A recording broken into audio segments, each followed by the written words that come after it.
Découvrez un extrait exclusif de ce livre audio et profitez d'un essai gratuit sur Audible via le lien dans la description. Chers auditeurs, nous vous invitons à rejoindre des milliers d'autres personnes qui ont déjà optimisé leur santé à l'aide du livre audio Good Energy, le lien surprenant entre métabolisme et santé optimale de Casey Means. Et si la dépression, l'insomnie, le diabète, l'anxiété et même la maladie d'Alzheimer avaient une origine commune? Aujourd'hui, la science révèle que tous ces troubles peuvent être liés à une fonction métabolique déficiente. Le docteur Casey Means, médecin novateur et experte en santé métabolique, vous guide pas à pas vers une compréhension claire et simple de ce mécanisme fondamental de notre santé. À travers un programme pratique de 4 semaines, basé sur les toutes dernières recherches scientifiques, vous apprendrez comment vos cellules produisent l'énergie nécessaire à votre bien-être physique et mental.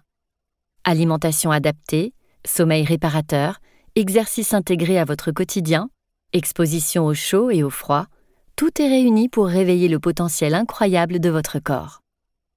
Ce livre audio pourrait être le début d'une nouvelle vie pleine de vitalité, de sérénité et de force intérieure. N'attendez plus pour transformer votre santé et découvrez dès maintenant Good Energy.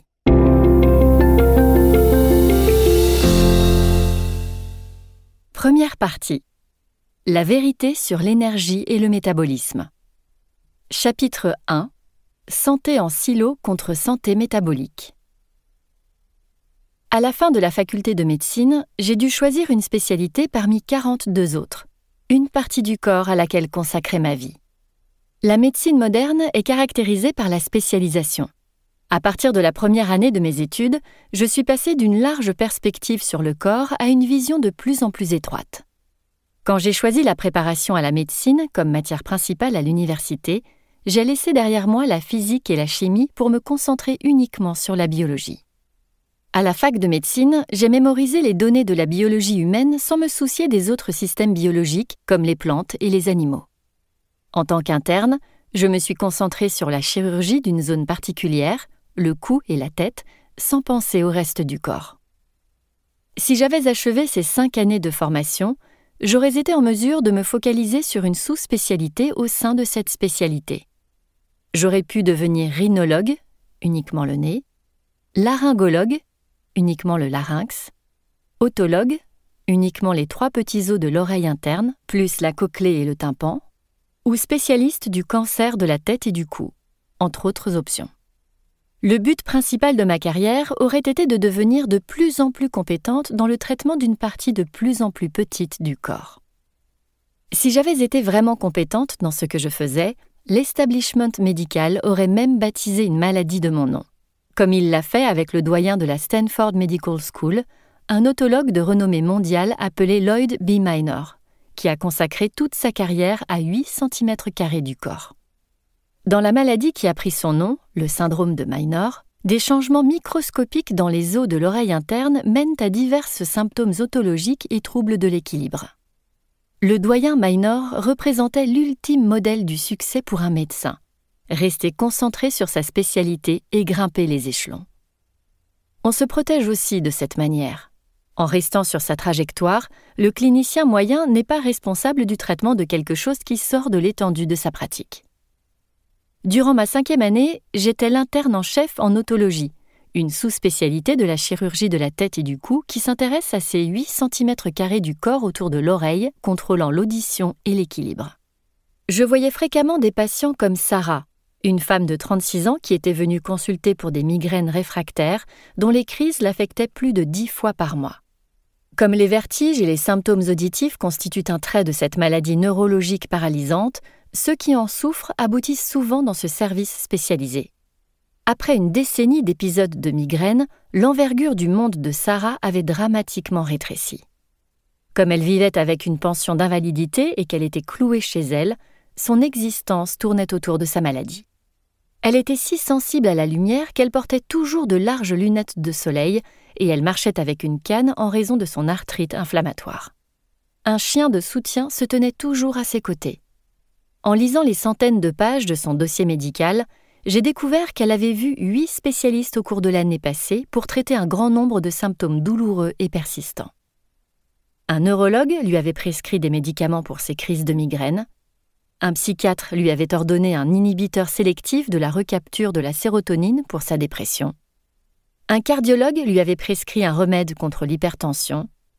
Un spécialiste des soins palliatifs lui avait ordonné des médicaments supplémentaires pour les douleurs incessantes de ses articulations. Malgré toutes ces interventions et tous ces médicaments, Sarah souffrait toujours.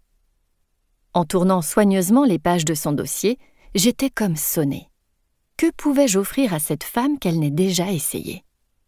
Dans mon interrogatoire préliminaire, je lui ai demandé si elle avait essayé le régime d'élimination des migraines. Elle n'en avait pas entendu parler. Cela m'a surprise. Des dépliants sur ce sujet sont disponibles dans toutes les cliniques pour les patients comme elle. Mais une intervention nutritionnelle n'avait pas paru assez importante à mes collègues pour qu'ils en parlent. Au lieu de cela, on l'avait envoyée faire des analyses, d'onéreux scanners, et on lui avait prescrit des médicaments psychoactifs et autres, les uns après les autres. Elle a visiblement regimbé quand je lui ai décrit les possibilités d'un régime qui éliminerait les aliments déclencheurs de migraines. Si une chose aussi triviale que la nourriture pouvait l'aider, semblait suggérer son langage corporel, les médecins lui en auraient parlé depuis longtemps. Elle voulait essayer un autre médicament. Le cas de Sarah n'était pas le premier dans lequel je rencontrais un tel scénario.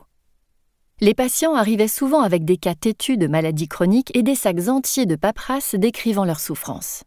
Mais Sarah était cruellement jeune pour un tel volume de souffrances, et elle avait rebondi entre tant de spécialistes que son cas rendait l'échec du système médical particulièrement patent. Elle était malade et devenait de plus en plus malade, vivant non avec une maladie chronique, mais plusieurs. Sans qu'elle le sache, mais c'était évident pour moi, son espérance de vie était certainement écourtée.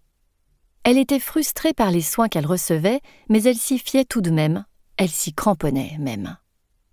J'ai essayé de dissimuler mon malaise. Comment pouvais-je rédiger une autre ordonnance sans encourager Sarah à essayer de simples stratégies soutenues par des données significatives ? Mon estomac se nouait à l'idée qu'une autre ordonnance ne serait pas le remède magique qui changerait radicalement sa vie. Elle et moi pouvions nous livrer à la mascarade de susciter de l'espoir avec un nouveau médicament, programmer un suivi à 6 semaines pour voir s'il marchait et nous dire au revoir en nous persuadant que nous avions fait de notre mieux. Mais à un autre niveau, nous savions toutes les deux que l'insuffisance médicamenteuse n'était pas la raison pour laquelle la maladie de Sarah s'exprimait dans tout son corps. Je pouvais faire ce que les autres médecins chargés de son cas avaient fait, et ce qu'on attendait explicitement que je fasse. Désigner la maladie selon un critère basé sur les symptômes, exclure des conséquences en termes de vie et de mort, rédiger une ordonnance, saisir les codes de facturation et passer à autre chose. Cela aurait été une respectable pratique de la médecine. Mais Sarah et d'autres cas complexes comme elle me donnaient envie de travailler autrement, de rechercher en aval et de questionner la cause de ces symptômes. Enlever les couches de l'oignon. Quelle est la cause de la maladie ? Inflammation invisible, partout et d'un coup. En cas de doute, commencez toujours par poser des questions. Et l'évidence dans le cas de Sarah était ceci. Tous ces mots étaient-ils séparés ou bien quelque chose les reliait-il que mes confrères n'avaient pas vu ? En parcourant ces analyses, j'ai remarqué que l'un de ces marqueurs inflammatoires était élevé. Je me suis vaguement rappelé avoir appris à la fac de médecine que ces marqueurs augmentent dans les cas de diabète et d'obésité. J'ai également noté que Sarah souffrait d'arthrite inflammatoire. L'inflammation chronique était en jeu. Alors je me suis posé une autre question. L'inflammation pouvait-elle jouer un rôle dans la migraine ? Étonnamment, une rapide recherche dans les publications médicales m'a suggéré plus d'1 millier d'articles scientifiques faisant le lien entre les deux. Je savais bien que l'inflammation se réfère au gonflement, à la chaleur, à la rougeur, au pus et à la douleur perçue quand des cellules se précipitent à l'endroit d'une blessure ou d'une infection. Tous ces symptômes sont utiles. Ils indiquent qu'une défense robuste et coordonnée se produit pour contenir, résoudre et guérir des tissus endommagés. Le système immunitaire recherche toujours ce qui est étranger, inopportun ou nocif et bondit pour répondre en quelques secondes à la détection d'un problème. Après la résolution du problème, le système immunitaire éteint l'inflammation et tout revient à la normale. La chaleur, la rougeur, le gonflement et la douleur disparaissent. Mais le bilan de santé de Sarah et ses autres marqueurs était confondant. Elle n'avait aucune blessure ou infection manifeste. ce n'était pas un phénomène temporaire dans son cas. Sa réaction inflammatoire était allumée et restait allumée au point de causer des dégâts collatéraux à son corps. Pourquoi le système immunitaire resterait-il ainsi activé et demeurerait-il dans un état persistant d'alarme et de défense, chroniquement inflammé, en dehors de situations aiguës au point de causer des dommages collatéraux aux tissus corporels?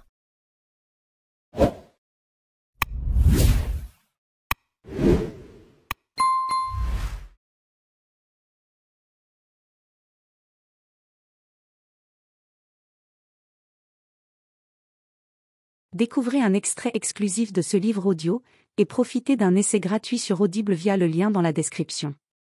Chers auditeurs, nous vous invitons à rejoindre des milliers d'autres personnes qui ont déjà optimisé leur santé à l'aide du livre audio Good Energy, le lien surprenant entre métabolisme et santé optimale de Casey Means. Et si la dépression, l'insomnie, le diabète, l'anxiété et même la maladie d'Alzheimer avaient une origine commune? Aujourd'hui, la science révèle que tous ces troubles peuvent être liés à une fonction métabolique déficiente. Le docteur Casey Means, médecin novateur et experte en santé métabolique, vous guide pas à pas vers une compréhension claire et simple de ce mécanisme fondamental de notre santé. À travers un programme pratique de 4 semaines, basé sur les toutes dernières recherches scientifiques, vous apprendrez comment vos cellules produisent l'énergie nécessaire à votre bien-être physique et mental. Alimentation adaptée, sommeil réparateur, exercice intégré à votre quotidien, exposition au chaud et au froid, tout est réuni pour réveiller le potentiel incroyable de votre corps. Ce livre audio pourrait être le début d'une nouvelle vie pleine de vitalité, de sérénité et de force intérieure. N'attendez plus pour transformer votre santé et découvrez dès maintenant Good Energy.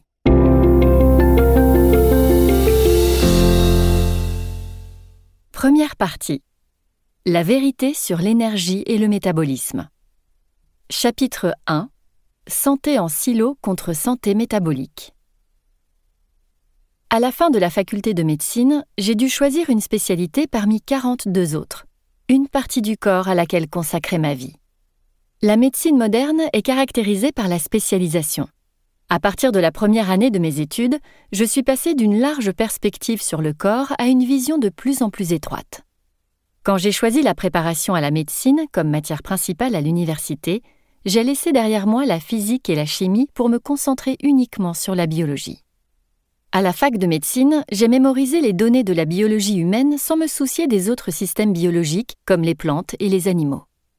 En tant qu'interne, je me suis concentrée sur la chirurgie d'une zone particulière, le cou et la tête, sans penser au reste du corps. Si j'avais achevé ces 5 années de formation, j'aurais été en mesure de me focaliser sur une sous-spécialité au sein de cette spécialité.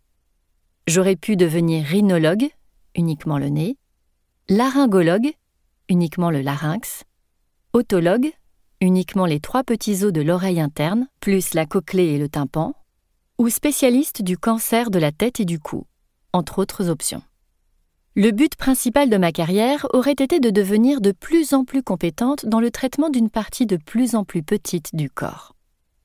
Si j'avais été vraiment compétente dans ce que je faisais, l'establishment médical aurait même baptisé une maladie de mon nom, comme il l'a fait avec le doyen de la Stanford Medical School, un otologue de renommée mondiale appelé Lloyd B. Minor, qui a consacré toute sa carrière à 8 cm² du corps.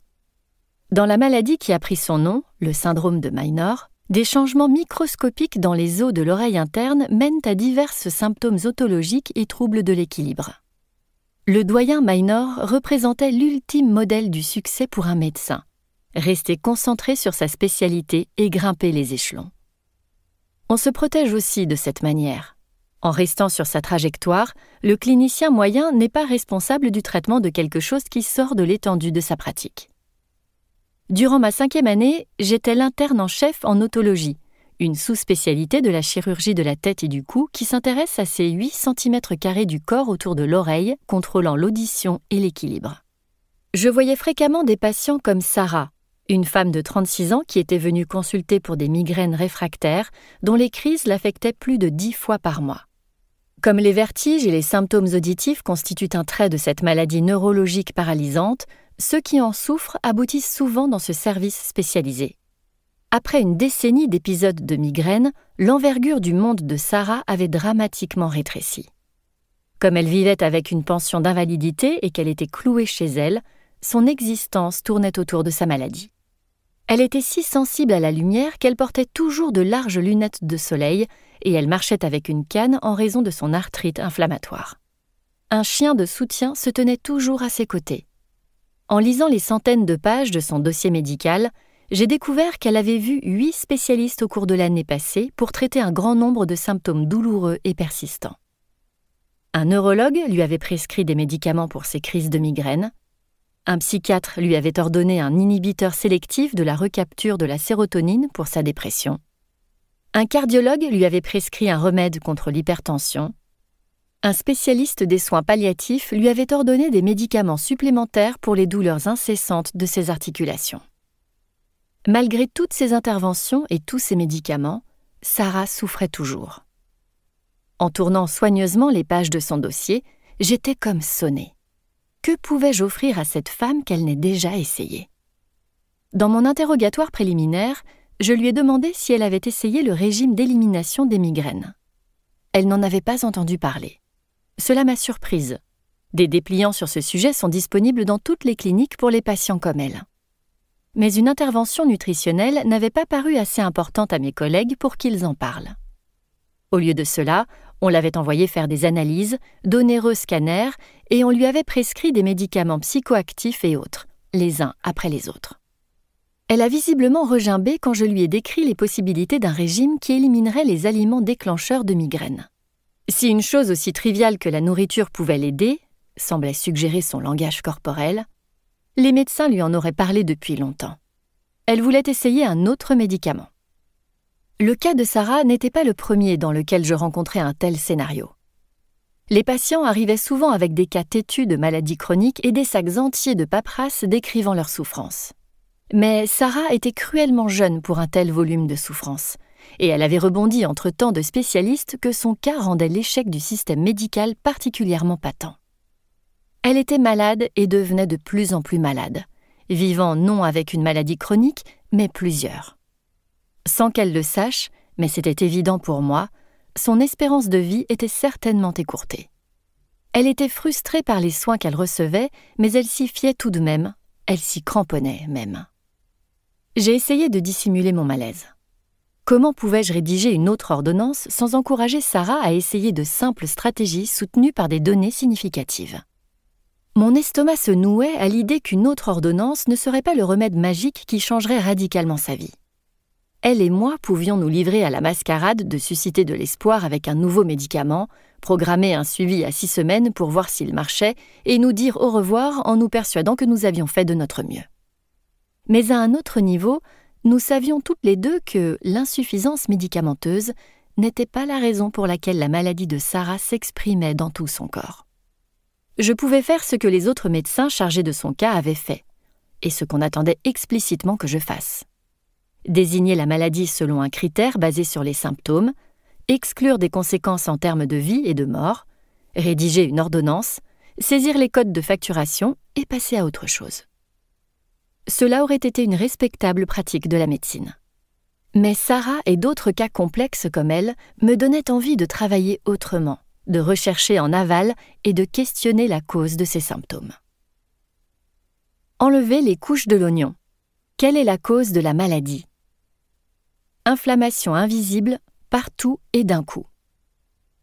En cas de doute, commencez toujours par poser des questions.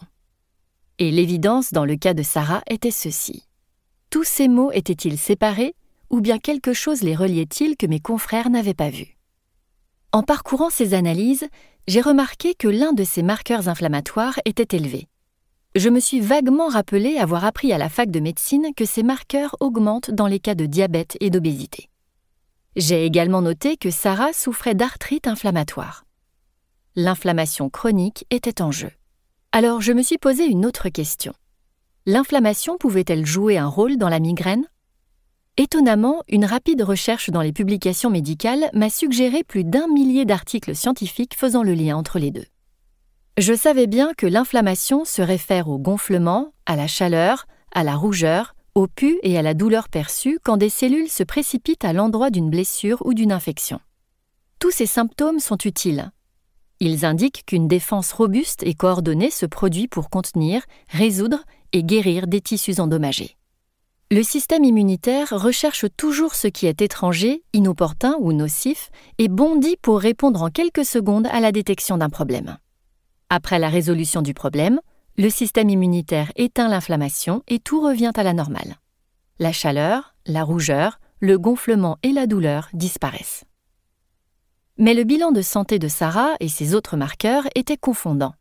Elle n'avait aucune blessure ou infection manifeste. Ce n'était pas un phénomène temporaire dans son cas. Sa réaction inflammatoire était allumée et restait allumée au point de causer des dégâts collatéraux à son corps. Pourquoi le système immunitaire resterait-il ainsi activé et demeurerait-il dans un état persistant d'alarme et de défense, chroniquement inflammé, en dehors de situations aiguës au point de causer des dommages collatéraux aux tissus corporels?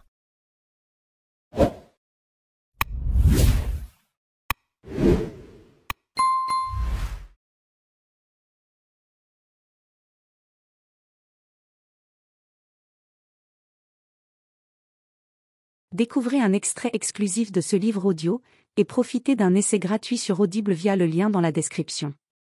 Chers auditeurs, nous vous invitons à rejoindre des milliers d'autres personnes qui ont déjà optimisé leur santé à l'aide du livre audio Good Energy, le lien surprenant entre métabolisme et santé optimale de Casey Means. Et si la dépression, l'insomnie, le diabète, l'anxiété et même la maladie d'Alzheimer avaient une origine commune? Aujourd'hui, la science révèle que tous ces troubles peuvent être liés à une fonction métabolique déficiente. Le docteur Casey Means, médecin novateur et experte en santé métabolique, vous guide pas à pas vers une compréhension claire et simple de ce mécanisme fondamental de notre santé. À travers un programme pratique de 4 semaines, basé sur les toutes dernières recherches scientifiques, vous apprendrez comment vos cellules produisent l'énergie nécessaire à votre bien-être physique et mental. Alimentation adaptée, sommeil réparateur, exercice intégré à votre quotidien, exposition au chaud et au froid, tout est réuni pour réveiller le potentiel incroyable de votre corps. Ce livre audio pourrait être le début d'une nouvelle vie pleine de vitalité, de sérénité et de force intérieure. N'attendez plus pour transformer votre santé et découvrez dès maintenant Good Energy.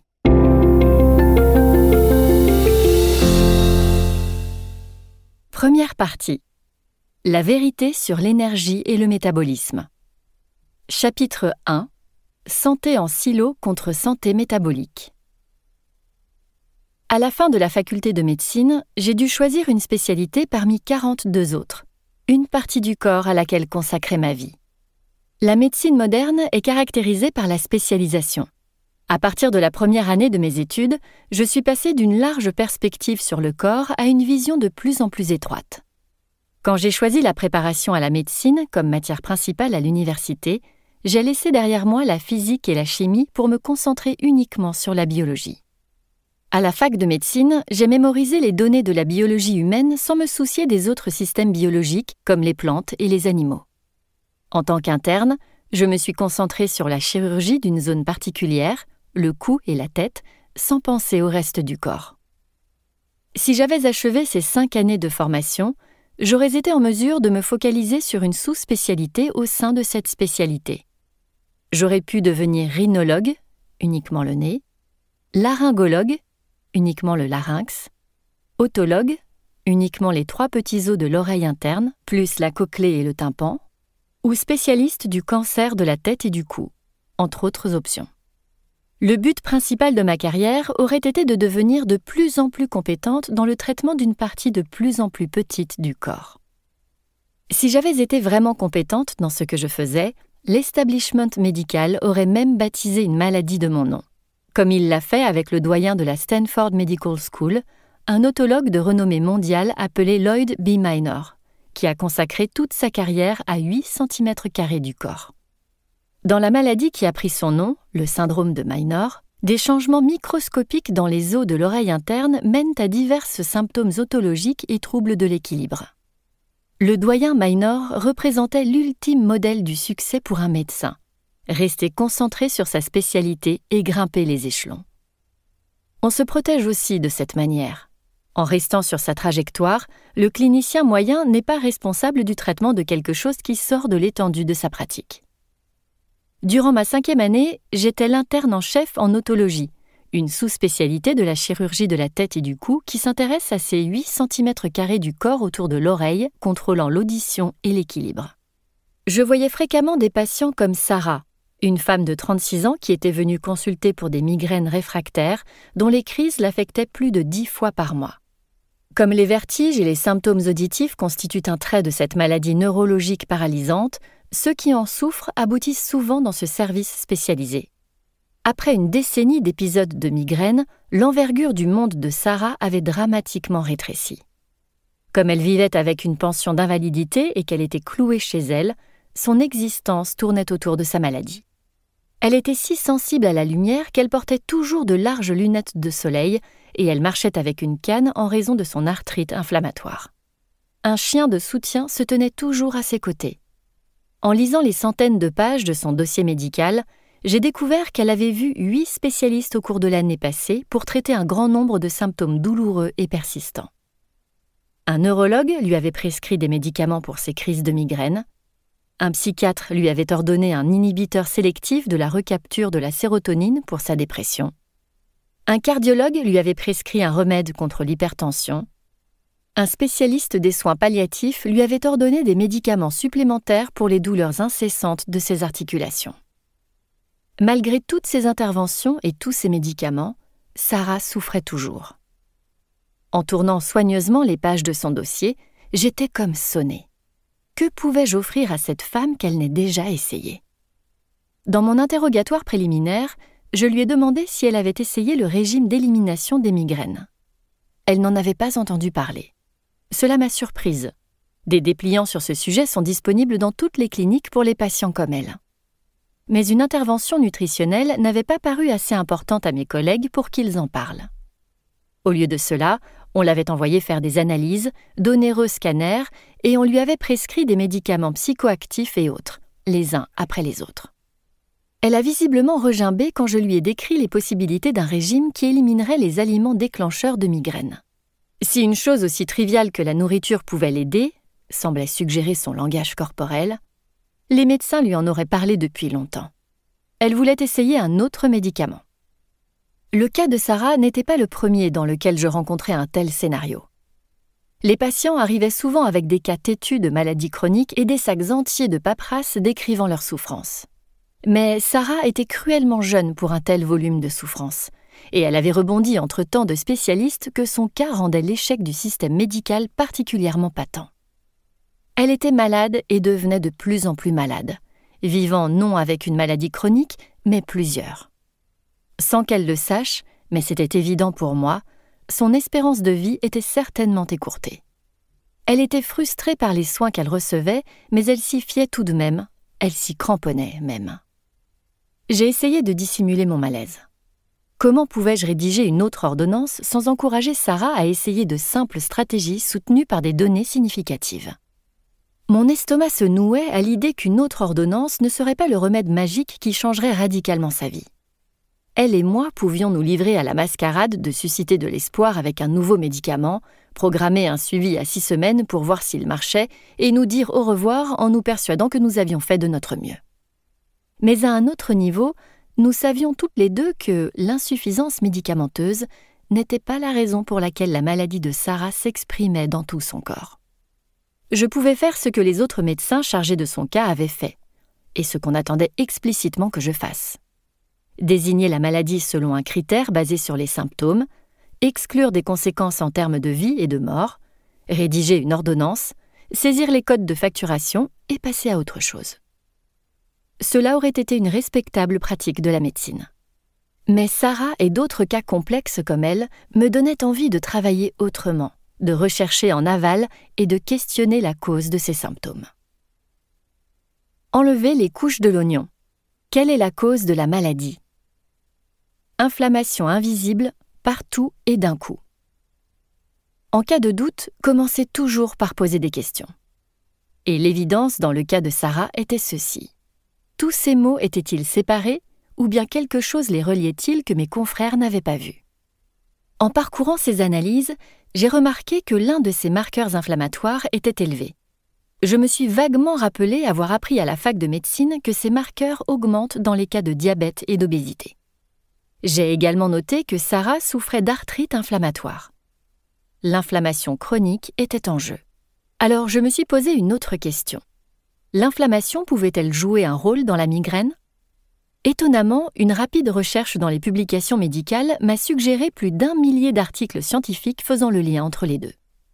Je savais bien que l'inflammation se réfère au gonflement, à la chaleur, à la rougeur, au pus et à la douleur perçue quand des cellules se précipitent à l'endroit d'une blessure ou d'une infection.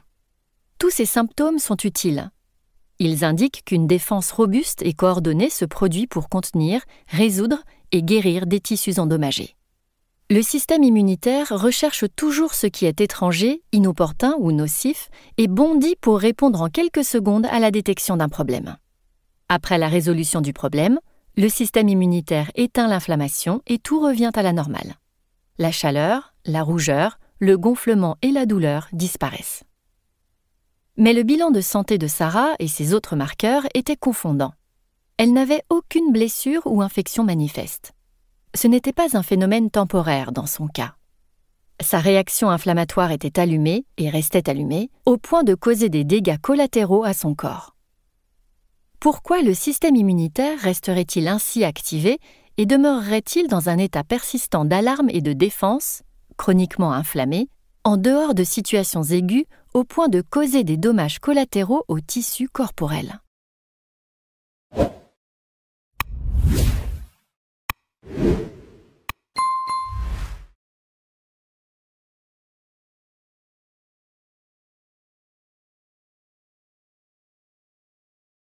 Découvrez un extrait exclusif de ce livre audio et profitez d'un essai gratuit sur Audible via le lien dans la description.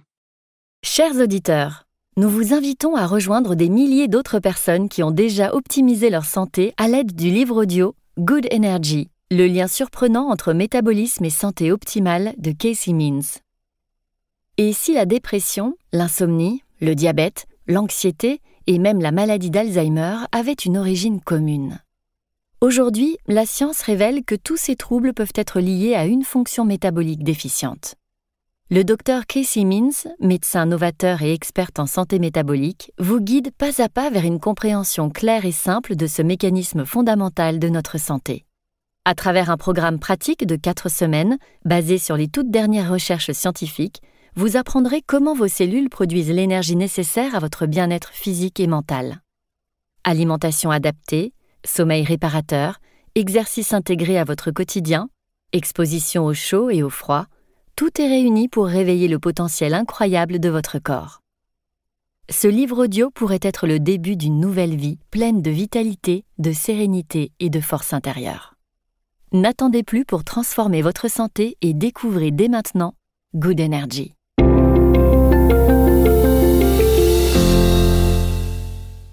Première partie. La vérité sur l'énergie et le métabolisme. Chapitre 1. Santé en silo contre santé métabolique. À la fin de la faculté de médecine, j'ai dû choisir une spécialité parmi 42 autres, une partie du corps à laquelle consacrer ma vie. La médecine moderne est caractérisée par la spécialisation. À partir de la première année de mes études, je suis passée d'une large perspective sur le corps à une vision de plus en plus étroite. Quand j'ai choisi la préparation à la médecine comme matière principale à l'université, j'ai laissé derrière moi la physique et la chimie pour me concentrer uniquement sur la biologie. À la fac de médecine, j'ai mémorisé les données de la biologie humaine sans me soucier des autres systèmes biologiques comme les plantes et les animaux. En tant qu'interne, je me suis concentrée sur la chirurgie d'une zone particulière, le cou et la tête, sans penser au reste du corps. Si j'avais achevé ces 5 années de formation, j'aurais été en mesure de me focaliser sur une sous-spécialité au sein de cette spécialité. J'aurais pu devenir rhinologue, uniquement le nez, laryngologue, uniquement le larynx, otologue, uniquement les 3 petits os de l'oreille interne, plus la cochlée et le tympan, ou spécialiste du cancer de la tête et du cou, entre autres options.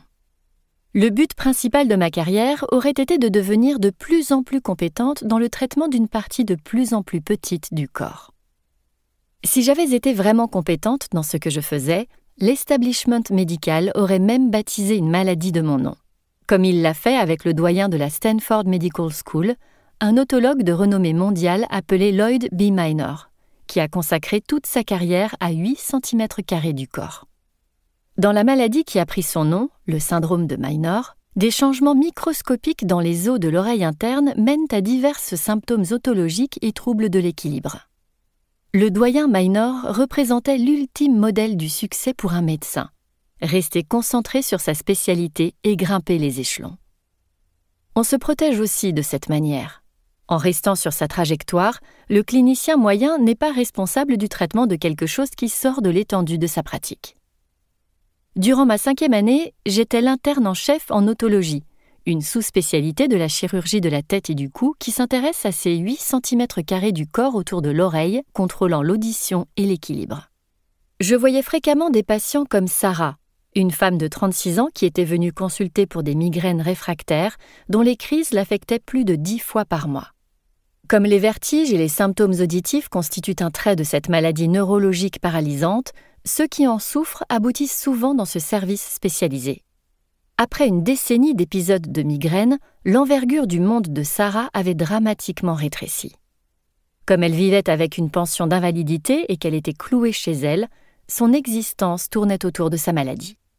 Elle était si sensible à la lumière qu'elle portait toujours de larges lunettes de soleil et elle marchait avec une canne en raison de son arthrite inflammatoire. Un chien de soutien se tenait toujours à ses côtés. En lisant les centaines de pages de son dossier médical, j'ai découvert qu'elle avait vu 8 spécialistes au cours de l'année passée pour traiter un grand nombre de symptômes douloureux et persistants. Un neurologue lui avait prescrit des médicaments pour ses crises de migraine. Un psychiatre lui avait ordonné un inhibiteur sélectif de la recapture de la sérotonine pour sa dépression. Un cardiologue lui avait prescrit un remède contre l'hypertension. Un spécialiste des soins palliatifs lui avait ordonné des médicaments supplémentaires pour les douleurs incessantes de ses articulations. Malgré toutes ces interventions et tous ces médicaments, Sarah souffrait toujours. En tournant soigneusement les pages de son dossier, j'étais comme sonnée. Que pouvais-je offrir à cette femme qu'elle n'ait déjà essayé ? Dans mon interrogatoire préliminaire, je lui ai demandé si elle avait essayé le régime d'élimination des migraines. Elle n'en avait pas entendu parler. Cela m'a surprise. Des dépliants sur ce sujet sont disponibles dans toutes les cliniques pour les patients comme elle. Mais une intervention nutritionnelle n'avait pas paru assez importante à mes collègues pour qu'ils en parlent. Au lieu de cela, on l'avait envoyée faire des analyses, d'onéreux scanners, et on lui avait prescrit des médicaments psychoactifs et autres, les uns après les autres. Elle a visiblement regimbé quand je lui ai décrit les possibilités d'un régime qui éliminerait les aliments déclencheurs de migraine. Si une chose aussi triviale que la nourriture pouvait l'aider, semblait suggérer son langage corporel, les médecins lui en auraient parlé depuis longtemps. Elle voulait essayer un autre médicament. Le cas de Sarah n'était pas le premier dans lequel je rencontrais un tel scénario. Les patients arrivaient souvent avec des cas têtus de maladies chroniques et des sacs entiers de paperasse décrivant leurs souffrances. Mais Sarah était cruellement jeune pour un tel volume de souffrances, et elle avait rebondi entre tant de spécialistes que son cas rendait l'échec du système médical particulièrement patent. Elle était malade et devenait de plus en plus malade, vivant non avec une maladie chronique, mais plusieurs. Sans qu'elle le sache, mais c'était évident pour moi, son espérance de vie était certainement écourtée. Elle était frustrée par les soins qu'elle recevait, mais elle s'y fiait tout de même, elle s'y cramponnait même. J'ai essayé de dissimuler mon malaise. Comment pouvais-je rédiger une autre ordonnance sans encourager Sarah à essayer de simples stratégies soutenues par des données significatives ? Mon estomac se nouait à l'idée qu'une autre ordonnance ne serait pas le remède magique qui changerait radicalement sa vie. Elle et moi pouvions nous livrer à la mascarade de susciter de l'espoir avec un nouveau médicament, programmer un suivi à 6 semaines pour voir s'il marchait et nous dire au revoir en nous persuadant que nous avions fait de notre mieux. Mais à un autre niveau, nous savions toutes les deux que l'insuffisance médicamenteuse n'était pas la raison pour laquelle la maladie de Sarah s'exprimait dans tout son corps. Je pouvais faire ce que les autres médecins chargés de son cas avaient fait, et ce qu'on attendait explicitement que je fasse. Désigner la maladie selon un critère basé sur les symptômes, exclure des conséquences en termes de vie et de mort, rédiger une ordonnance, saisir les codes de facturation et passer à autre chose. Cela aurait été une respectable pratique de la médecine. Mais Sarah et d'autres cas complexes comme elle me donnaient envie de travailler autrement, de rechercher en aval et de questionner la cause de ces symptômes. Enlever les couches de l'oignon. Quelle est la cause de la maladie? Inflammation invisible, partout et d'un coup. En cas de doute, commencez toujours par poser des questions. Et l'évidence dans le cas de Sarah était ceci. Tous ces mots étaient-ils séparés ou bien quelque chose les reliait-il que mes confrères n'avaient pas vu? En parcourant ces analyses, j'ai remarqué que l'un de ces marqueurs inflammatoires était élevé. Je me suis vaguement rappelé avoir appris à la fac de médecine que ces marqueurs augmentent dans les cas de diabète et d'obésité. J'ai également noté que Sarah souffrait d'arthrite inflammatoire. L'inflammation chronique était en jeu. Alors je me suis posé une autre question. L'inflammation pouvait-elle jouer un rôle dans la migraine? Étonnamment, une rapide recherche dans les publications médicales m'a suggéré plus d'1 millier d'articles scientifiques faisant le lien entre les deux. Je savais bien que l'inflammation se réfère au gonflement, à la chaleur, à la rougeur, au pus et à la douleur perçue quand des cellules se précipitent à l'endroit d'une blessure ou d'une infection. Tous ces symptômes sont utiles. Ils indiquent qu'une défense robuste et coordonnée se produit pour contenir, résoudre et guérir des tissus endommagés. Le système immunitaire recherche toujours ce qui est étranger, inopportun ou nocif et bondit pour répondre en quelques secondes à la détection d'un problème. Après la résolution du problème, le système immunitaire éteint l'inflammation et tout revient à la normale. La chaleur, la rougeur, le gonflement et la douleur disparaissent. Mais le bilan de santé de Sarah et ses autres marqueurs était confondant. Elle n'avait aucune blessure ou infection manifeste. Ce n'était pas un phénomène temporaire dans son cas. Sa réaction inflammatoire était allumée et restait allumée au point de causer des dégâts collatéraux à son corps. Pourquoi le système immunitaire resterait-il ainsi activé et demeurerait-il dans un état persistant d'alarme et de défense, chroniquement inflammé, en dehors de situations aiguës au point de causer des dommages collatéraux aux tissus corporels?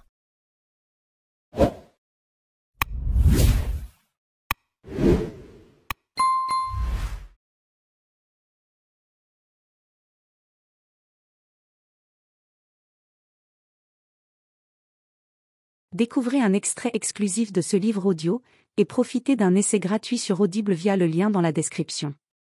Chers auditeurs, nous vous invitons à rejoindre des milliers d'autres personnes qui ont déjà optimisé leur santé à l'aide du livre audio Good Energy, le lien surprenant entre métabolisme et santé optimale de Casey Means. Et si la dépression, l'insomnie, le diabète, l'anxiété et même la maladie d'Alzheimer avaient une origine commune? Aujourd'hui, la science révèle que tous ces troubles peuvent être liés à une fonction métabolique déficiente. Le Dr Casey Means, médecin novateur et experte en santé métabolique, vous guide pas à pas vers une compréhension claire et simple de ce mécanisme fondamental de notre santé. À travers un programme pratique de 4 semaines, basé sur les toutes dernières recherches scientifiques, vous apprendrez comment vos cellules produisent l'énergie nécessaire à votre bien-être physique et mental. Alimentation adaptée, sommeil réparateur, exercice intégré à votre quotidien, exposition au chaud et au froid, tout est réuni pour réveiller le potentiel incroyable de votre corps. Ce livre audio pourrait être le début d'une nouvelle vie pleine de vitalité, de sérénité et de force intérieure. N'attendez plus pour transformer votre santé et découvrez dès maintenant Good Energy.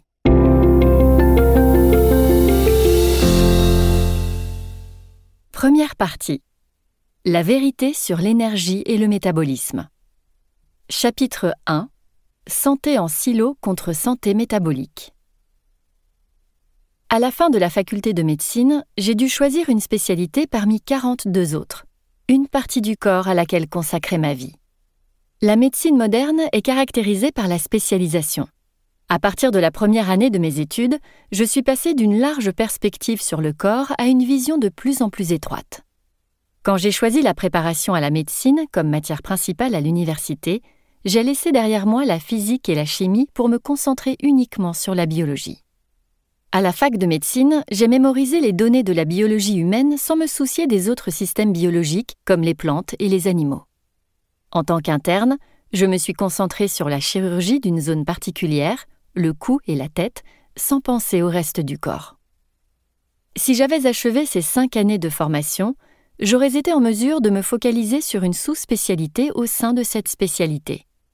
J'aurais pu devenir rhinologue, uniquement le nez, laryngologue, uniquement le larynx, otologue, uniquement les 3 petits os de l'oreille interne, plus la cochlée et le tympan, ou spécialiste du cancer de la tête et du cou, entre autres options.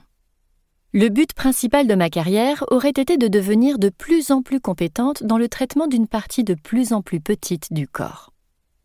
Si j'avais été vraiment compétente dans ce que je faisais, l'establishment médical aurait même baptisé une maladie de mon nom, comme il l'a fait avec le doyen de la Stanford Medical School, un otologue de renommée mondiale appelé Lloyd B. Minor, qui a consacré toute sa carrière à 8 cm² du corps.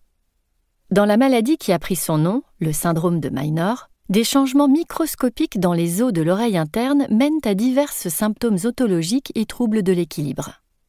Le doyen Minor représentait l'ultime modèle du succès pour un médecin, rester concentré sur sa spécialité et grimper les échelons. On se protège aussi de cette manière.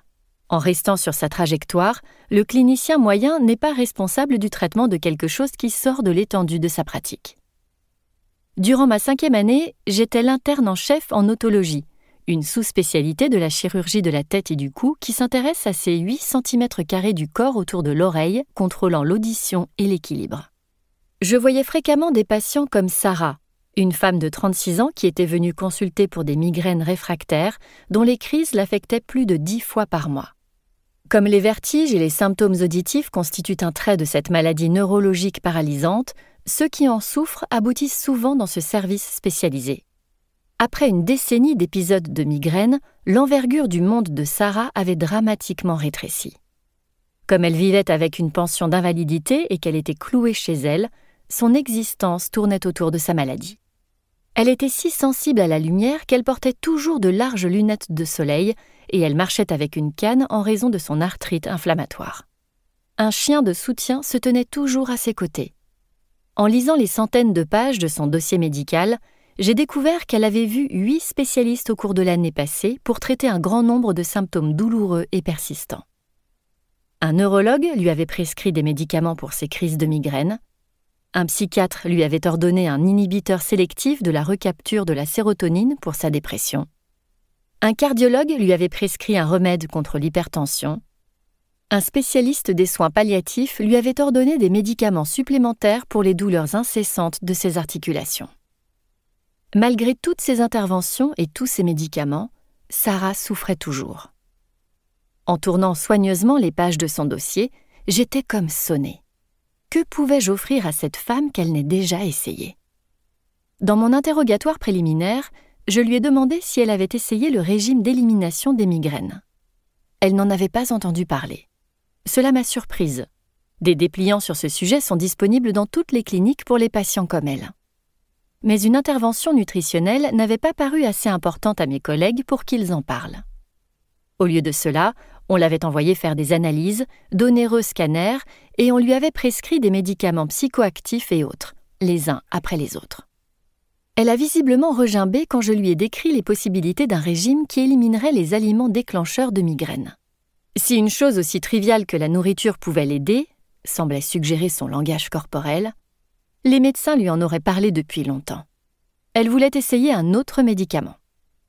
Le cas de Sarah n'était pas le premier dans lequel je rencontrais un tel scénario. Les patients arrivaient souvent avec des cas têtus de maladies chroniques et des sacs entiers de paperasse décrivant leurs souffrances. Mais Sarah était cruellement jeune pour un tel volume de souffrance, et elle avait rebondi entre tant de spécialistes que son cas rendait l'échec du système médical particulièrement patent. Elle était malade et devenait de plus en plus malade, vivant non avec une maladie chronique, mais plusieurs.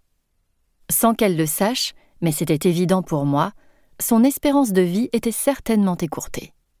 Elle était frustrée par les soins qu'elle recevait, mais elle s'y fiait tout de même, elle s'y cramponnait même.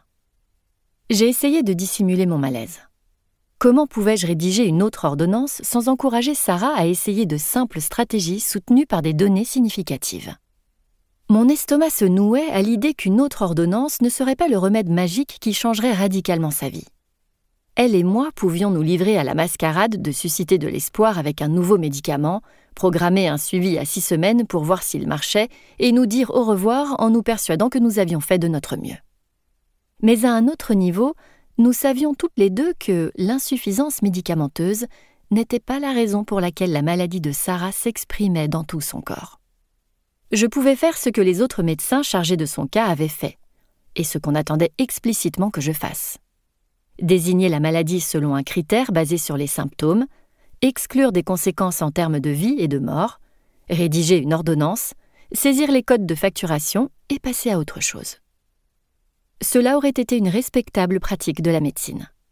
Mais Sarah et d'autres cas complexes comme elle me donnaient envie de travailler autrement, de rechercher en aval et de questionner la cause de ces symptômes. Enlever les couches de l'oignon. Quelle est la cause de la maladie ? Inflammation invisible, partout et d'un coup. En cas de doute, commencez toujours par poser des questions. Et l'évidence dans le cas de Sarah était ceci. Tous ces mots étaient-ils séparés ou bien quelque chose les reliait-il que mes confrères n'avaient pas vu ? En parcourant ces analyses, j'ai remarqué que l'un de ces marqueurs inflammatoires était élevé. Je me suis vaguement rappelé avoir appris à la fac de médecine que ces marqueurs augmentent dans les cas de diabète et d'obésité. J'ai également noté que Sarah souffrait d'arthrite inflammatoire. L'inflammation chronique était en jeu. Alors je me suis posé une autre question. L'inflammation pouvait-elle jouer un rôle dans la migraine ? Étonnamment, une rapide recherche dans les publications médicales m'a suggéré plus d'1 millier d'articles scientifiques faisant le lien entre les deux. Je savais bien que l'inflammation se réfère au gonflement, à la chaleur, à la rougeur, au pus et à la douleur perçue quand des cellules se précipitent à l'endroit d'une blessure ou d'une infection. Tous ces symptômes sont utiles. Ils indiquent qu'une défense robuste et coordonnée se produit pour contenir, résoudre et guérir des tissus endommagés. Le système immunitaire recherche toujours ce qui est étranger, inopportun ou nocif et bondit pour répondre en quelques secondes à la détection d'un problème. Après la résolution du problème, le système immunitaire éteint l'inflammation et tout revient à la normale. La chaleur, la rougeur, le gonflement et la douleur disparaissent. Mais le bilan de santé de Sarah et ses autres marqueurs était confondant. Elle n'avait aucune blessure ou infection manifeste. Ce n'était pas un phénomène temporaire dans son cas.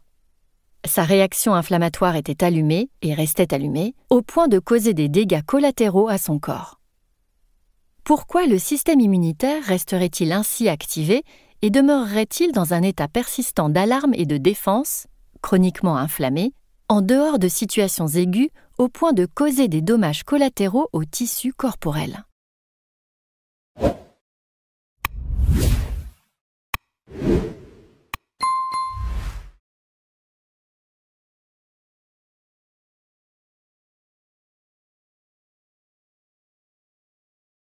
Découvrez un extrait exclusif de ce livre audio et profitez d'un essai gratuit sur Audible via le lien dans la description.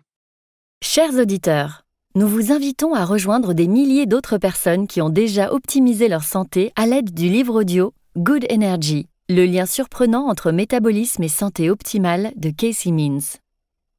Et si la dépression, l'insomnie, le diabète, l'anxiété et même la maladie d'Alzheimer avaient une origine commune ? Aujourd'hui, la science révèle que tous ces troubles peuvent être liés à une fonction métabolique déficiente. Le Dr Casey Means, médecin novateur et experte en santé métabolique, vous guide pas à pas vers une compréhension claire et simple de ce mécanisme fondamental de notre santé. À travers un programme pratique de 4 semaines, basé sur les toutes dernières recherches scientifiques, vous apprendrez comment vos cellules produisent l'énergie nécessaire à votre bien-être physique et mental. Alimentation adaptée, sommeil réparateur, exercice intégré à votre quotidien, exposition au chaud et au froid, tout est réuni pour réveiller le potentiel incroyable de votre corps. Ce livre audio pourrait être le début d'une nouvelle vie pleine de vitalité, de sérénité et de force intérieure. N'attendez plus pour transformer votre santé et découvrez dès maintenant Good Energy.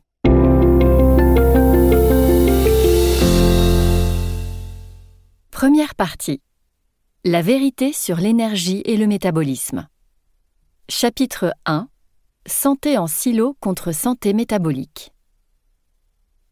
À la fin de la faculté de médecine, j'ai dû choisir une spécialité parmi 42 autres, une partie du corps à laquelle consacrer ma vie. La médecine moderne est caractérisée par la spécialisation. À partir de la première année de mes études, je suis passée d'une large perspective sur le corps à une vision de plus en plus étroite. Quand j'ai choisi la préparation à la médecine comme matière principale à l'université, j'ai laissé derrière moi la physique et la chimie pour me concentrer uniquement sur la biologie. À la fac de médecine, j'ai mémorisé les données de la biologie humaine sans me soucier des autres systèmes biologiques comme les plantes et les animaux. En tant qu'interne, je me suis concentrée sur la chirurgie d'une zone particulière, le cou et la tête, sans penser au reste du corps. Si j'avais achevé ces 5 années de formation, j'aurais été en mesure de me focaliser sur une sous-spécialité au sein de cette spécialité. J'aurais pu devenir rhinologue, uniquement le nez, laryngologue, uniquement le larynx, otologue, uniquement les 3 petits os de l'oreille interne, plus la cochlée et le tympan, ou spécialiste du cancer de la tête et du cou, entre autres options. Le but principal de ma carrière aurait été de devenir de plus en plus compétente dans le traitement d'une partie de plus en plus petite du corps. Si j'avais été vraiment compétente dans ce que je faisais, l'establishment médical aurait même baptisé une maladie de mon nom, comme il l'a fait avec le doyen de la Stanford Medical School, un otologue de renommée mondiale appelé Lloyd B. Minor, qui a consacré toute sa carrière à 8 cm² du corps. Dans la maladie qui a pris son nom, le syndrome de Minor, des changements microscopiques dans les os de l'oreille interne mènent à divers symptômes otologiques et troubles de l'équilibre. Le doyen Minor représentait l'ultime modèle du succès pour un médecin, rester concentré sur sa spécialité et grimper les échelons. On se protège aussi de cette manière. En restant sur sa trajectoire, le clinicien moyen n'est pas responsable du traitement de quelque chose qui sort de l'étendue de sa pratique. Durant ma 5e année, j'étais l'interne en chef en otologie, une sous-spécialité de la chirurgie de la tête et du cou qui s'intéresse à ces 8 cm² du corps autour de l'oreille, contrôlant l'audition et l'équilibre. Je voyais fréquemment des patients comme Sarah, une femme de 36 ans qui était venue consulter pour des migraines réfractaires dont les crises l'affectaient plus de 10 fois par mois. Comme les vertiges et les symptômes auditifs constituent un trait de cette maladie neurologique paralysante, ceux qui en souffrent aboutissent souvent dans ce service spécialisé. Après une décennie d'épisodes de migraine, l'envergure du monde de Sarah avait dramatiquement rétréci. Comme elle vivait avec une pension d'invalidité et qu'elle était clouée chez elle, son existence tournait autour de sa maladie. Elle était si sensible à la lumière qu'elle portait toujours de larges lunettes de soleil et elle marchait avec une canne en raison de son arthrite inflammatoire.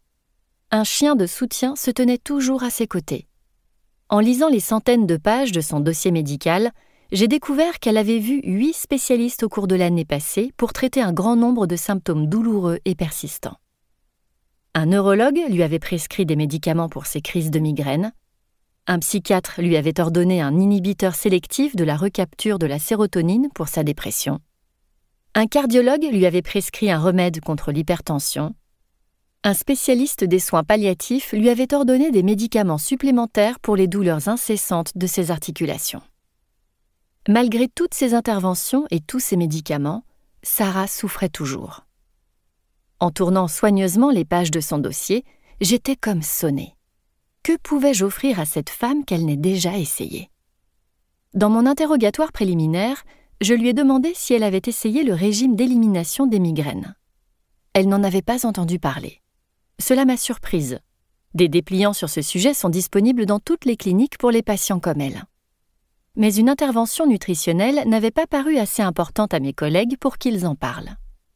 Au lieu de cela, on l'avait envoyée faire des analyses, d'onéreux scanners, et on lui avait prescrit des médicaments psychoactifs et autres, les uns après les autres. Elle a visiblement regimbé quand je lui ai décrit les possibilités d'un régime qui éliminerait les aliments déclencheurs de migraine. Si une chose aussi triviale que la nourriture pouvait l'aider, semblait suggérer son langage corporel, les médecins lui en auraient parlé depuis longtemps. Elle voulait essayer un autre médicament. Le cas de Sarah n'était pas le premier dans lequel je rencontrais un tel scénario. Les patients arrivaient souvent avec des cas têtus de maladies chroniques et des sacs entiers de paperasse décrivant leurs souffrances. Mais Sarah était cruellement jeune pour un tel volume de souffrance, et elle avait rebondi entre tant de spécialistes que son cas rendait l'échec du système médical particulièrement patent. Elle était malade et devenait de plus en plus malade, vivant non avec une maladie chronique, mais plusieurs. Sans qu'elle le sache, mais c'était évident pour moi, son espérance de vie était certainement écourtée. Elle était frustrée par les soins qu'elle recevait, mais elle s'y fiait tout de même, elle s'y cramponnait même. J'ai essayé de dissimuler mon malaise. Comment pouvais-je rédiger une autre ordonnance sans encourager Sarah à essayer de simples stratégies soutenues par des données significatives ? Mon estomac se nouait à l'idée qu'une autre ordonnance ne serait pas le remède magique qui changerait radicalement sa vie. Elle et moi pouvions nous livrer à la mascarade de susciter de l'espoir avec un nouveau médicament, programmer un suivi à 6 semaines pour voir s'il marchait et nous dire au revoir en nous persuadant que nous avions fait de notre mieux. Mais à un autre niveau, nous savions toutes les deux que l'insuffisance médicamenteuse n'était pas la raison pour laquelle la maladie de Sarah s'exprimait dans tout son corps. Je pouvais faire ce que les autres médecins chargés de son cas avaient fait, et ce qu'on attendait explicitement que je fasse. Désigner la maladie selon un critère basé sur les symptômes, exclure des conséquences en termes de vie et de mort, rédiger une ordonnance, saisir les codes de facturation et passer à autre chose. Cela aurait été une respectable pratique de la médecine. Mais Sarah et d'autres cas complexes comme elle me donnaient envie de travailler autrement, de rechercher en aval et de questionner la cause de ces symptômes. Enlever les couches de l'oignon. Quelle est la cause de la maladie ? Inflammation invisible, partout et d'un coup. En cas de doute, commencez toujours par poser des questions. Et l'évidence dans le cas de Sarah était ceci. Tous ces mots étaient-ils séparés ou bien quelque chose les reliait-il que mes confrères n'avaient pas vu ? En parcourant ces analyses, j'ai remarqué que l'un de ces marqueurs inflammatoires était élevé. Je me suis vaguement rappelé avoir appris à la fac de médecine que ces marqueurs augmentent dans les cas de diabète et d'obésité. J'ai également noté que Sarah souffrait d'arthrite inflammatoire. L'inflammation chronique était en jeu. Alors je me suis posé une autre question. L'inflammation pouvait-elle jouer un rôle dans la migraine ? Étonnamment, une rapide recherche dans les publications médicales m'a suggéré plus d'1 millier d'articles scientifiques faisant le lien entre les deux. Je savais bien que l'inflammation se réfère au gonflement, à la chaleur, à la rougeur, au pus et à la douleur perçue quand des cellules se précipitent à l'endroit d'une blessure ou d'une infection. Tous ces symptômes sont utiles. Ils indiquent qu'une défense robuste et coordonnée se produit pour contenir, résoudre et guérir des tissus endommagés. Le système immunitaire recherche toujours ce qui est étranger, inopportun ou nocif et bondit pour répondre en quelques secondes à la détection d'un problème. Après la résolution du problème, le système immunitaire éteint l'inflammation et tout revient à la normale. La chaleur, la rougeur, le gonflement et la douleur disparaissent. Mais le bilan de santé de Sarah et ses autres marqueurs était confondant. Elle n'avait aucune blessure ou infection manifeste. Ce n'était pas un phénomène temporaire dans son cas. Sa réaction inflammatoire était allumée et restait allumée, au point de causer des dégâts collatéraux à son corps. Pourquoi le système immunitaire resterait-il ainsi activé et demeurerait-il dans un état persistant d'alarme et de défense, chroniquement inflammé, en dehors de situations aiguës au point de causer des dommages collatéraux aux tissus corporels ?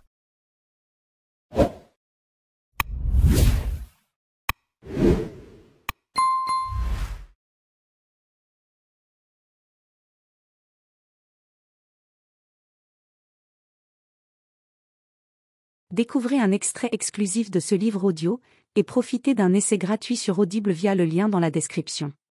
Chers auditeurs, nous vous invitons à rejoindre des milliers d'autres personnes qui ont déjà optimisé leur santé à l'aide du livre audio Good Energy, le lien surprenant entre métabolisme et santé optimale de Casey Means. Et si la dépression, l'insomnie, le diabète, l'anxiété et même la maladie d'Alzheimer avaient une origine commune ? Aujourd'hui, la science révèle que tous ces troubles peuvent être liés à une fonction métabolique déficiente. Le docteur Casey Means, médecin novateur et experte en santé métabolique, vous guide pas à pas vers une compréhension claire et simple de ce mécanisme fondamental de notre santé. À travers un programme pratique de 4 semaines, basé sur les toutes dernières recherches scientifiques, vous apprendrez comment vos cellules produisent l'énergie nécessaire à votre bien-être physique et mental. Alimentation adaptée, sommeil réparateur, exercice intégré à votre quotidien, exposition au chaud et au froid, tout est réuni pour réveiller le potentiel incroyable de votre corps. Ce livre audio pourrait être le début d'une nouvelle vie pleine de vitalité, de sérénité et de force intérieure. N'attendez plus pour transformer votre santé et découvrez dès maintenant Good Energy.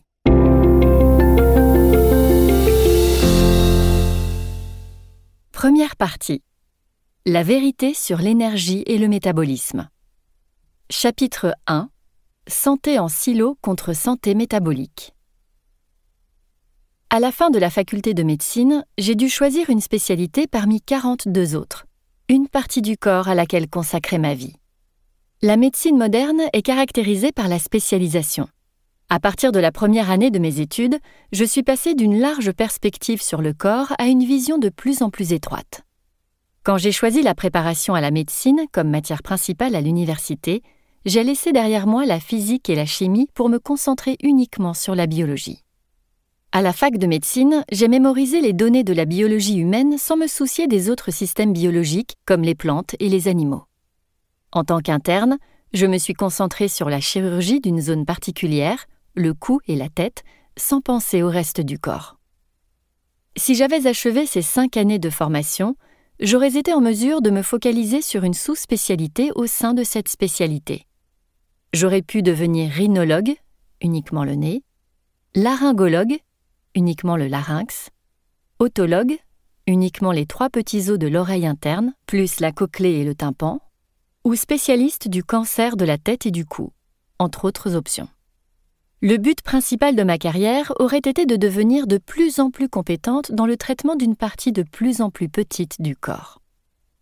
Si j'avais été vraiment compétente dans ce que je faisais, l'establishment médical aurait même baptisé une maladie de mon nom, comme il l'a fait avec le doyen de la Stanford Medical School, un otologue de renommée mondiale appelé Lloyd B. Minor, qui a consacré toute sa carrière à 8 cm² du corps.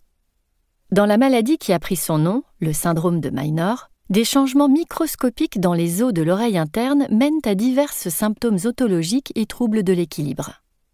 Le doyen Minor représentait l'ultime modèle du succès pour un médecin, rester concentré sur sa spécialité et grimper les échelons. On se protège aussi de cette manière. En restant sur sa trajectoire, le clinicien moyen n'est pas responsable du traitement de quelque chose qui sort de l'étendue de sa pratique.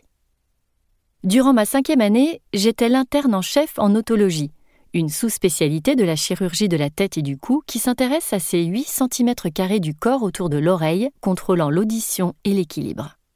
Je voyais fréquemment des patients comme Sarah, une femme de 36 ans qui était venue consulter pour des migraines réfractaires dont les crises l'affectaient plus de 10 fois par mois.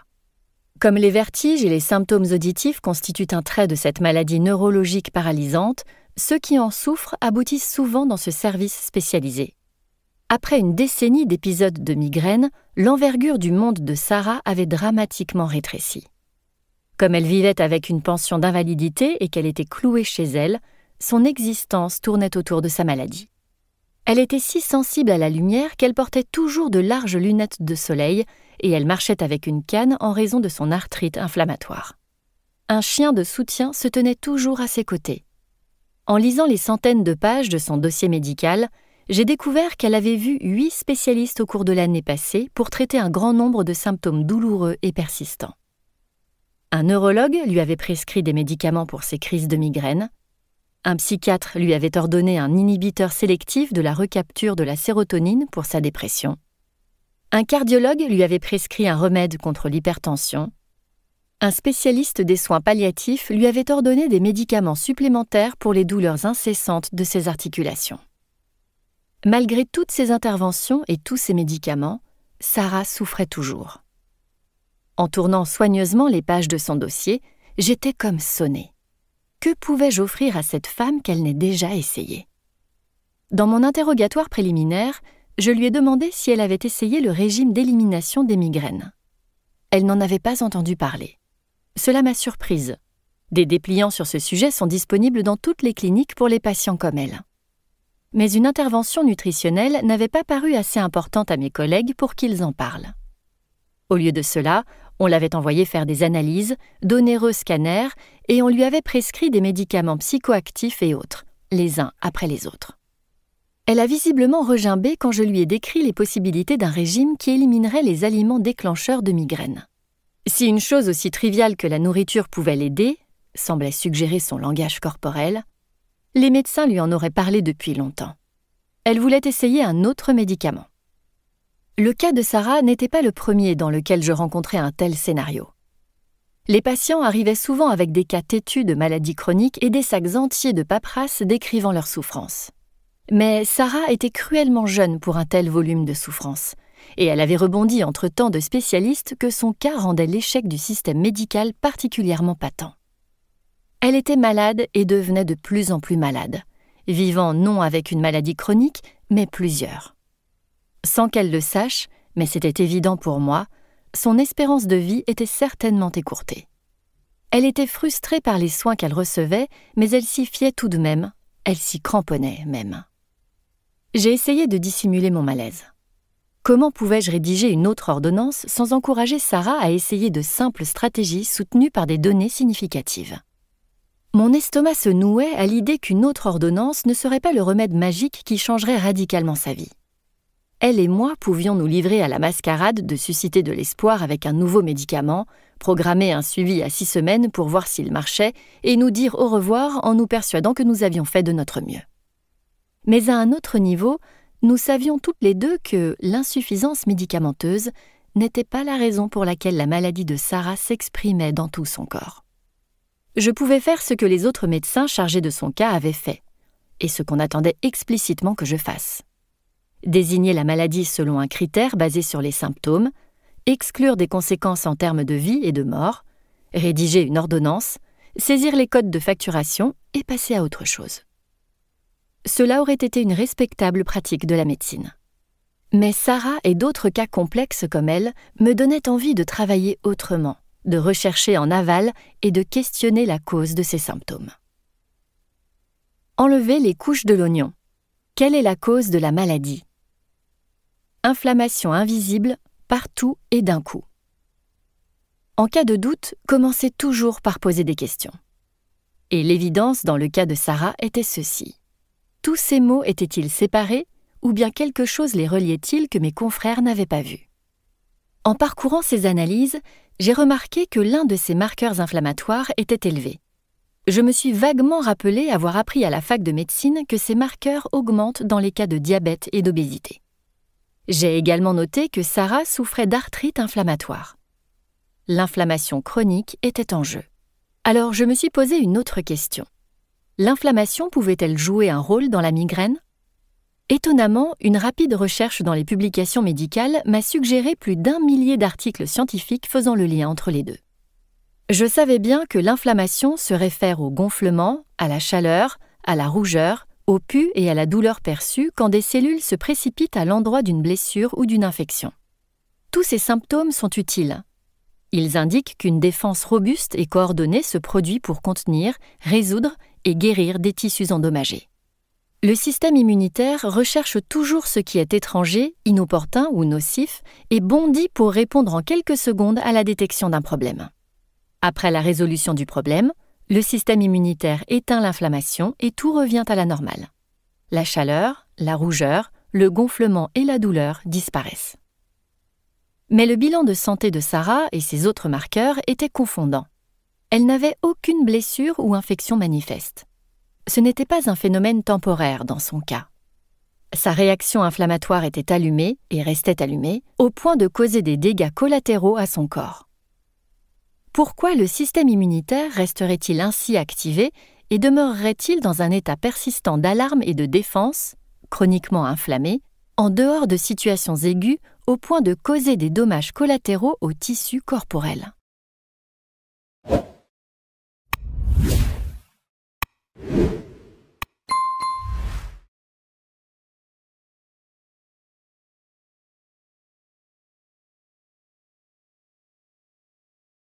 Découvrez un extrait exclusif de ce livre audio et profitez d'un essai gratuit sur Audible via le lien dans la description. Chers auditeurs, nous vous invitons à rejoindre des milliers d'autres personnes qui ont déjà optimisé leur santé à l'aide du livre audio Good Energy, le lien surprenant entre métabolisme et santé optimale de Casey Means. Et si la dépression, l'insomnie, le diabète, l'anxiété et même la maladie d'Alzheimer avaient une origine commune? Aujourd'hui, la science révèle que tous ces troubles peuvent être liés à une fonction métabolique déficiente. Le docteur Casey Means, médecin novateur et experte en santé métabolique, vous guide pas à pas vers une compréhension claire et simple de ce mécanisme fondamental de notre santé. À travers un programme pratique de 4 semaines, basé sur les toutes dernières recherches scientifiques, vous apprendrez comment vos cellules produisent l'énergie nécessaire à votre bien-être physique et mental. Alimentation adaptée, sommeil réparateur, exercice intégré à votre quotidien, exposition au chaud et au froid, tout est réuni pour réveiller le potentiel incroyable de votre corps. Ce livre audio pourrait être le début d'une nouvelle vie pleine de vitalité, de sérénité et de force intérieure. N'attendez plus pour transformer votre santé et découvrez dès maintenant Good Energy.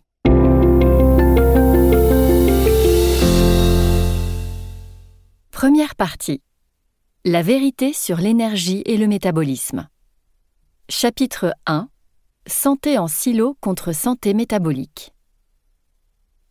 À la fin de la faculté de médecine, j'ai dû choisir une spécialité parmi 42 autres, une partie du corps à laquelle consacrer ma vie. La médecine moderne est caractérisée par la spécialisation. À partir de la première année de mes études, je suis passée d'une large perspective sur le corps à une vision de plus en plus étroite. Quand j'ai choisi la préparation à la médecine comme matière principale à l'université, j'ai laissé derrière moi la physique et la chimie pour me concentrer uniquement sur la biologie. À la fac de médecine, j'ai mémorisé les données de la biologie humaine sans me soucier des autres systèmes biologiques comme les plantes et les animaux. En tant qu'interne, je me suis concentrée sur la chirurgie d'une zone particulière, le cou et la tête, sans penser au reste du corps. Si j'avais achevé ces 5 années de formation, j'aurais été en mesure de me focaliser sur une sous-spécialité au sein de cette spécialité. J'aurais pu devenir rhinologue, uniquement le nez, laryngologue, uniquement le larynx, otologue, uniquement les 3 petits os de l'oreille interne, plus la cochlée et le tympan, ou spécialiste du cancer de la tête et du cou, entre autres options. Le but principal de ma carrière aurait été de devenir de plus en plus compétente dans le traitement d'une partie de plus en plus petite du corps.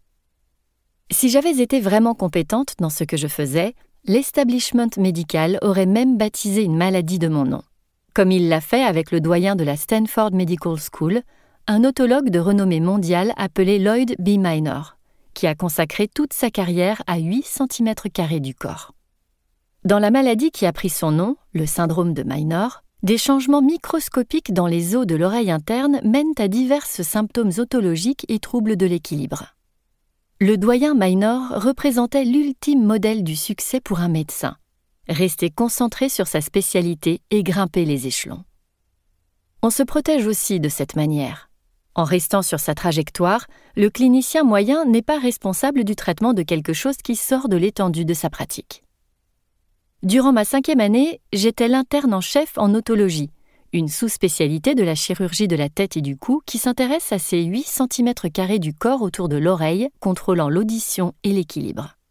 Je voyais fréquemment des patients comme Sarah, une femme de 36 ans qui était venue consulter pour des migraines réfractaires dont les crises l'affectaient plus de 10 fois par mois. Comme les vertiges et les symptômes auditifs constituent un trait de cette maladie neurologique paralysante, ceux qui en souffrent aboutissent souvent dans ce service spécialisé. Après une décennie d'épisodes de migraine, l'envergure du monde de Sarah avait dramatiquement rétréci. Comme elle vivait avec une pension d'invalidité et qu'elle était clouée chez elle, son existence tournait autour de sa maladie. Elle était si sensible à la lumière qu'elle portait toujours de larges lunettes de soleil et elle marchait avec une canne en raison de son arthrite inflammatoire. Un chien de soutien se tenait toujours à ses côtés. En lisant les centaines de pages de son dossier médical, j'ai découvert qu'elle avait vu 8 spécialistes au cours de l'année passée pour traiter un grand nombre de symptômes douloureux et persistants. Un neurologue lui avait prescrit des médicaments pour ses crises de migraine. Un psychiatre lui avait ordonné un inhibiteur sélectif de la recapture de la sérotonine pour sa dépression. Un cardiologue lui avait prescrit un remède contre l'hypertension. Un spécialiste des soins palliatifs lui avait ordonné des médicaments supplémentaires pour les douleurs incessantes de ses articulations. Malgré toutes ces interventions et tous ces médicaments, Sarah souffrait toujours. En tournant soigneusement les pages de son dossier, j'étais comme sonnée. Que pouvais-je offrir à cette femme qu'elle n'ait déjà essayé ? Dans mon interrogatoire préliminaire, je lui ai demandé si elle avait essayé le régime d'élimination des migraines. Elle n'en avait pas entendu parler. Cela m'a surprise. Des dépliants sur ce sujet sont disponibles dans toutes les cliniques pour les patients comme elle. Mais une intervention nutritionnelle n'avait pas paru assez importante à mes collègues pour qu'ils en parlent. Au lieu de cela, on l'avait envoyée faire des analyses, d'onéreux scanners, et on lui avait prescrit des médicaments psychoactifs et autres, les uns après les autres. Elle a visiblement regimbé quand je lui ai décrit les possibilités d'un régime qui éliminerait les aliments déclencheurs de migraines. Si une chose aussi triviale que la nourriture pouvait l'aider, semblait suggérer son langage corporel, les médecins lui en auraient parlé depuis longtemps. Elle voulait essayer un autre médicament. Le cas de Sarah n'était pas le premier dans lequel je rencontrais un tel scénario. Les patients arrivaient souvent avec des cas têtus de maladies chroniques et des sacs entiers de paperasse décrivant leurs souffrances. Mais Sarah était cruellement jeune pour un tel volume de souffrance, et elle avait rebondi entre tant de spécialistes que son cas rendait l'échec du système médical particulièrement patent. Elle était malade et devenait de plus en plus malade, vivant non avec une maladie chronique, mais plusieurs. Sans qu'elle le sache, mais c'était évident pour moi, son espérance de vie était certainement écourtée. Elle était frustrée par les soins qu'elle recevait, mais elle s'y fiait tout de même, elle s'y cramponnait même. J'ai essayé de dissimuler mon malaise. Comment pouvais-je rédiger une autre ordonnance sans encourager Sarah à essayer de simples stratégies soutenues par des données significatives ? Mon estomac se nouait à l'idée qu'une autre ordonnance ne serait pas le remède magique qui changerait radicalement sa vie. Elle et moi pouvions nous livrer à la mascarade de susciter de l'espoir avec un nouveau médicament, programmer un suivi à 6 semaines pour voir s'il marchait et nous dire au revoir en nous persuadant que nous avions fait de notre mieux. Mais à un autre niveau, nous savions toutes les deux que l'insuffisance médicamenteuse n'était pas la raison pour laquelle la maladie de Sarah s'exprimait dans tout son corps. Je pouvais faire ce que les autres médecins chargés de son cas avaient fait, et ce qu'on attendait explicitement que je fasse. Désigner la maladie selon un critère basé sur les symptômes, exclure des conséquences en termes de vie et de mort, rédiger une ordonnance, saisir les codes de facturation et passer à autre chose. Cela aurait été une respectable pratique de la médecine. Mais Sarah et d'autres cas complexes comme elle me donnaient envie de travailler autrement, de rechercher en aval et de questionner la cause de ces symptômes. Enlever les couches de l'oignon. Quelle est la cause de la maladie ? Inflammation invisible, partout et d'un coup. En cas de doute, commencez toujours par poser des questions. Et l'évidence dans le cas de Sarah était ceci. Tous ces mots étaient-ils séparés ou bien quelque chose les reliait-il que mes confrères n'avaient pas vu ? En parcourant ces analyses, j'ai remarqué que l'un de ces marqueurs inflammatoires était élevé. Je me suis vaguement rappelé avoir appris à la fac de médecine que ces marqueurs augmentent dans les cas de diabète et d'obésité. J'ai également noté que Sarah souffrait d'arthrite inflammatoire. L'inflammation chronique était en jeu. Alors je me suis posé une autre question. L'inflammation pouvait-elle jouer un rôle dans la migraine ? Étonnamment, une rapide recherche dans les publications médicales m'a suggéré plus d'1 millier d'articles scientifiques faisant le lien entre les deux.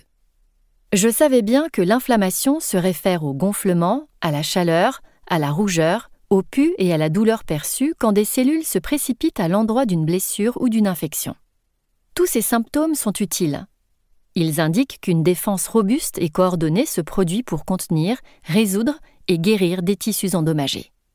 Le système immunitaire recherche toujours ce qui est étranger, inopportun ou nocif et bondit pour répondre en quelques secondes à la détection d'un problème.